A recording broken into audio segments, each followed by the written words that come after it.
Abandonadong bahay na po dito sa Batangas. Ito po yung mga kagamitan nila na may binagluma na.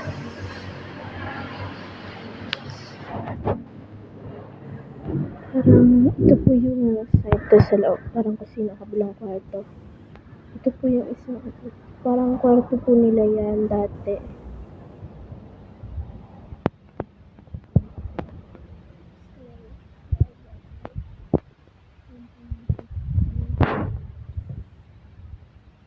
Bukas na pinto po yun doon.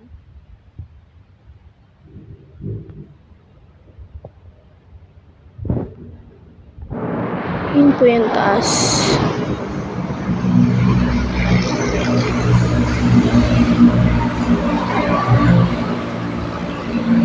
Ito po yung parang Christmas tree nila. Ito po yung ganun, hindi ko alam kung anong laman.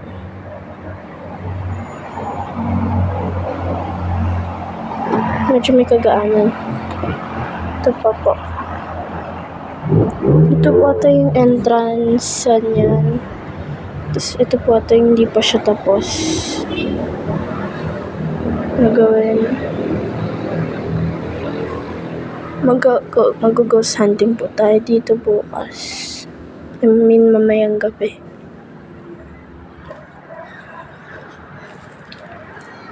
Hindi po sila nagagambala, tabi-tabi po.